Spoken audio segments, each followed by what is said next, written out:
রীতিমতো উত্তেজনার পরিস্থিতি তৈরি হয়েছে। আমরা দেখতে পাচ্ছি পুলিশ কিন্তু পরিস্থিতি সামাল দেওয়ার চেষ্টা করছে। বীরভূমের ইলামবাজারে একদিকে ককরোচ পার্টির তরফ থেকে একটি প্রতিবাদ মিছিলের ডাক দেওয়া হয়েছিল, পাল্টা কিন্তু বিজেপির তরফ থেকেও একটা মিছিলের ডাক দেওয়া হয়েছিল। এবং বিজেপির অভিযোগ যে এই যে ইলামবাজারে এইখানে সিপিএমের পার্টি অফিসে ককরোচের কিছু কর্মী তারা কিন্তু তাদের বিজেপি কর্মীদের উদ্দেশ্য করে কটূক্তি করে। এরপরই কার্যত উত্তেজনার পরিস্থিতি তৈরি হয় এবং রীতিমতো আমরা দেখতে পেলাম ছবিতে কার্যত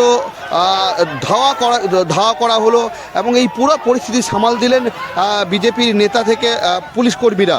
এবং এই বিজেপির অভিযোগ যে এই যে সিপিএমের কার্যালয় রয়েছে এখান থেকেই কিন্তু কার্যত এই ককরোচের যারা ছাত্রছাত্রী রয়েছে তারা কিন্তু একটি কটূক্তি করে তাদের কর্মীদের উদ্দেশ্য করে এবং তারপরেই উত্তেজনার পরিস্থিতি তৈরি হয়। যদিও এই পুরো বিষয় নিয়ে সিপিএমের পাল্টা দাবি যে অভিযোগ করা হয়েছে সম্পূর্ণ মিথ্যা অভিযোগ করা হয়েছে যে তাদের দলীয় কার্যালয়ের সামনে কোনো ককরোচের ছাত্রছাত্রী ছিল না, তারা দূরে একটি জায়গাতে কিন্তু পথসভা করছিল এবং সেখান থেকে তারা মিছিল করে বেরিয়ে যায়। সিপিএমের তরফ থেকে পাল্টা দাবি করা হয়েছে। এই প্রসঙ্গে ককরোচ পার্টির দাবি যে তারা একটি মিছিলের ডাক দিয়েছিলেন কিন্তু সেই মিছিল তারা বাতিল করেছেন এবং একটি পথসভা করে সেখান থেকে তারা বেরিয়ে যায় এবং রীতিমতো উত্তেজনার পরিস্থিতি তৈরি আমরা দেখতে পাচ্ছি। ছবি বীরভূমের ইলামবাজারে ককরোচকে ঘিরে এই পরিস্থিতি তৈরি হয়েছে, ককরোচ পার্টিকে ঘিরে পরিস্থিতি তৈরি হয়েছে এবং পুরো পরিস্থিতি এই মুহূর্তে বীরভূমের ইলামবাজার থানার পুলিশ কিন্তু সামাল দিচ্ছে। পাল্টা অভিযোগ উঠছে, যদিও পুলিশ পুরো ঘটনার তদন্ত শুরু করেছে।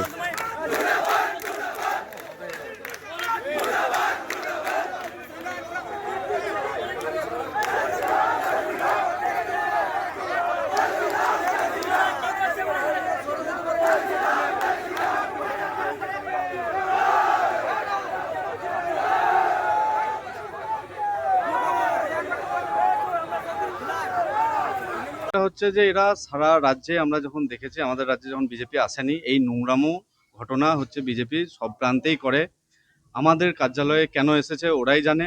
ওরা নাকি বলছে আজকে একটা ছাত্র যুবদের একটা মিছিল ছিল, এই নিট পরীক্ষা ইত্যাদি যা দুর্নীতি ইত্যাদি প্রশ্নপত্র লিক হওয়া এই সবটা নিয়ে যে মুভমেন্ট চলছে সারা দেশ জুড়েই চলছে, সেখানে দাঁড়িয়ে ছাত্র যুবরা তারা সংহতি জানিয়ে এটা আজকে র্যালি করতে চেয়েছিল। কিন্তু যেহেতু ধর্মেন্দ্র প্রধান আমাদের এডুকেশন মিনিস্টার তিনি পদত্যাগ করেছেন, তারা হচ্ছে যে মিছিল করেনি কিন্তু একটা সভা ইত্যাদি করে তারা ছেড়ে দিয়েছে আমাদের কাছে যা খবর। তো তারপরে দেখি আমরা যখন পার্টি অফিসে আসি তখন কিছু বিজেপির ছেলে তারা ওই গেরুয়া একটা গলায় নিয়ে হচ্ছে যে বড় বড় বিজেপির নেতা বলে নিজেদেরকে প্রমাণ করার চেষ্টা করছে। আসলে এরা 4 তারিখের পরের নেতা, মানে আদৌ বিজেপিকে ভোট দিয়েছে কিনা সেটাও জানি না। তো সে কারণে তারা হচ্ছে যে নিজেকে হিরো সাজার জন্য, নিজেকে বড় বিজেপির নেতা দেখানোর জন্য আমাদের পার্টি অফিসকে আক্রমণ করার চেষ্টা করেছে। কিন্তু আমাদের ছেলেপিলে যারা ছিল, আমাদের লোকজন যারা ছিল, এই পাড়ার মানুষ অনেকজন আছে যারা হচ্ছে যে আমাদেরকে চরমভাবে সমর্থন করে, তারা হচ্ছে যে এগিয়ে এসে তারা পরবর্তীতে পুলিশ এসে সেই তারা যে জমায়েত করেছিল সেই জমায়েত হাঁটিয়ে দেয়। আমরা পুলিশ প্রশাসনের সাথে কথা বলে হচ্ছে যে আমরাও সহযোগিতা করতে চাই, কেন তারা হচ্ছে যে এসছে এ কথা আমরাও জানতে চাই। ককরোচ পার্টি আমাদের কার্যালয় সিপিআইএম এর কার্যালয়, এটা এরিয়া কমিটির অফিস। এই এরিয়া কমিটির অফিসে কোনো মানে ককরোচ পার্টির কোনো সদস্য বা এরকম আমাদের কোনো কিছু জানা নেই যারা আমাদের এখানে হচ্ছে যে এসেছে। এখানে এক উকিলও আছে, তার সাথে কিছু মানুষজন এসেছে তার সাথে কথা বলার জন্য, এই এসআইআর সংক্রান্ত বিষয় ইত্যাদি তার জন্য কথা বলার জন্য আমরাও এখানে ছিলাম। তার পরবর্তীতে আমরা জানি না আর কে ককরোচ পার্টির সদস্য, আমরা সবাই সিপিআইএম পার্টির সদস্য, ককরোচ পার্টির সদস্য আমরা নয়। আর এখানে কোনো ককরোচ পার্টির সদস্য এসে উপস্থিত হয়েছে এরকম আমাদের জানা নেই। কারা যুক্ত নয়, আমরা তো ওই মুভমেন্টে যাইও নি। ছাত্রদের যারা আজকে যে মিছিল ছিল তারা ছাত্র যুবরাই করেছে, মূলত ছাত্র যুবরাই। আমি একসময় ছাত্র আন্দোলনের কর্মী ছিলাম, যুব আন্দোলনের কর্মী ছিলাম, এখন পার্টি হচ্ছে যে দায়িত্ব দিয়েছে পার্টিটাই করছি। এখানে ছাত্র যুবর সাথে আমার কোনো সম্পর্ক নেই আলাদাভাবে আজকে মুভমেন্ট নিয়ে, এটাই মূলত হচ্ছে যে বলা। আসিফ ইকবাল, সিপিআইএম ইলামবাজার এরিয়া কমিটির সম্পাদক। কিছুই নয়, এর আগেই আমরা বললাম যে এসএফআই, সিপিএম, কংগ্রেস, তৃণমূল সব এক হয়ে এই সিজেপি পার্টির নামে মানে আজকে যে র্যালিটা করার চেষ্টা করছিল, শান্ত ইলামবাজারকে অশান্ত করার পরিকল্পনা। কিছু ছেলে হয়তো ওইখানে ছিল, আমাদেরকে সামনে প্রশাসনকে হয়তো বলছে আমরা সিপিএম করি, আমরা আমার সিজেপির সাথে নই। যখন এইদিকে আমাদের যারা কার্যকর্তারা এসছিল, যারা সাধারণ মানুষ পেরিয়ে যাচ্ছিল, তখন দেখছে সিজেপি যারা সেজে এসেছিল তারা সিপিএম পার্টি অফিসে। এবার এদেরকে দেখে ওরা হয়তো কিছু কটূক্তি করেছিল, সেই হিসাবে আমাদের ছেলে যেগুলো একটু এগিয়ে গেছিল, এমনি কিছু হয়নি, কেউ যায়নি, প্রশাসন ছিল ওখানে প্রেজেন্ট, কোনো কিছু দুর্ঘটনা ঘটেনি। দেখুন 4 তারিখে বিজেপি ক্ষমতা আসার পরে কোনো জায়গায় কোনো ভাঙচুর করতে দিইনি, কোনো পার্টি অফিস দখল করতে দিইনি, তৃণমূলের কোনো কাউকে মারতে দিইনি। তাহলে আজকের মতন জায়গায় আজকে যে ঘটনা, এটা তো মানে ওরা ফালতু কথা বলছে একটা। যেখানে আমরা রয়েছি, আমরা প্রচার করে 9টা অঞ্চলে মাইকিং করে আমরা যাতে কোনো তৃণমূলের কোনো লোকের যেন ক্ষতি না হয়, ভাঙচুর না হয়, সে তার জন্য আমরা প্রচার করেছিলাম। তাহলে কি করে ভাবেন যে আমরা এখানে সামান্য যাদের দুটো লোক নেই, এখানে কোনো অস্তিত্ব নেই ইলামবাজারে, তাদের পার্টি ভাঙতে যাবে? তাহলে তো 4 তারিখে আমরা ভাঙতে পারতাম। দেখুন এখানে বিজেপি বলে নয়, সাধারণ মানুষ, জাতীয়তাবাদী মানুষ আজকে সবাই উপস্থিত হয়েছিল, ডাকছিল যে সিজেপি থেকে, ককরোচ পার্টি থেকে আজকে একটা র্যালি হবে।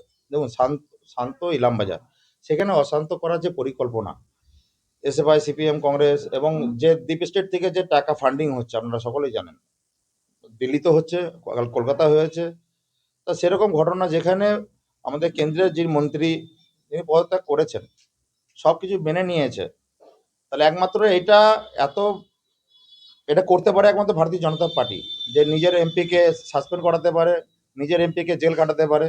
তাহলে একটা ঘটনা ঘটেছে, সেই ঘটনার পরিপ্রেক্ষিতে ধর্মেন্দ্র প্রধানজি পদত্যাগ করেছেন, তাহলে সেখানে তো আর কোনো কিছু নেই।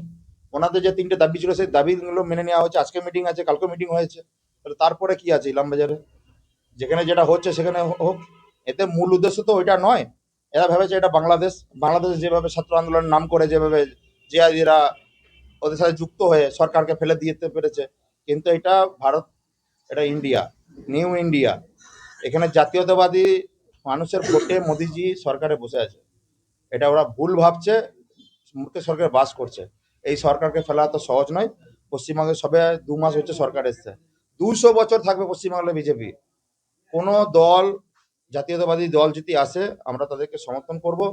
তারা এখানে আন্দোলন মিছিল যা করবে। ছাত্ররা আসতো, আমরা সমর্থন করতাম যে আপনারা ঠিক আছে, আপনারা করুন। কিন্তু এখানে একটা দেশ বিরোধীরা যুক্ত হয়ে শান্ত ইলামবাজারকে অশান্ত করার পরিকল্পনা করবে, সেটা আমরা ছেড়ে দেবো? জাতীয়তাবাদী মানুষরা কি ছেড়ে দেবে? তাও তো আমরা কিছু করিনি। আমরা সুষ্ঠুভাবে আমরা মিছিলের মাধ্যমে মাইকিং করে আমরা তাদেরকেও স্বাগত জানিয়েছি। যারা ছাত্র আছে তারা নির্ভয়ে তারা আন্দোলন করুক, প্রশাসনও ছিল, প্রশাসনও সহযোগিতা করেছে, আমরাও করেছি। কিন্তু এটা ফালতু কথা যেটা বলছে, এখানে কিছু মানুষ আমাদের পেরিয়ে যাচ্ছিল, ওরাই উস্কিয়েছে।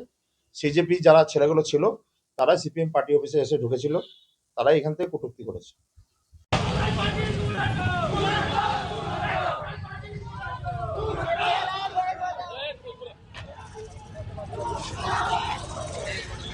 আমাদের শান্তিপূর্ণভাবে সবাই বাড়ি যাবে, উস্কানিমূলক বক্তব্য দিলে কানে ভরবে না। এটা হচ্ছে প্রলোভন শাসকের, মাথায় ভরে নাও, চুপচাপ এখানে খালি করো জায়গাটা। পুলিশ আমাদের সাথে আছে, তারা আমাদেরকে যথেষ্ট সহযোগিতা করছেন। আমরা ছাত্র যাতে আমাদের কোনো ক্ষতি না হয়, সেই সম্মানটা বজায় রাখা আমাদের দায়িত্ব। তাই আপনারা সম্মান রাখবেন, নিজেদেরকে সুস্থ রাখবেন, এটাই রিকোয়েস্ট। না, তাই আরো যারা আসছে তাদেরকে আসার একটু সময় দেওয়া হয়েছে। তারা এলেই আমরা অফিসিয়াল ভাবে ঘোষণা করে দেবো যে আজকে আমাদের আর কোনো মিছিল বেরোবে না। আমরা শান্তিপূর্ণভাবে শেষ করে তারপর আমরা এখান থেকে সবাই বিদায় নেব।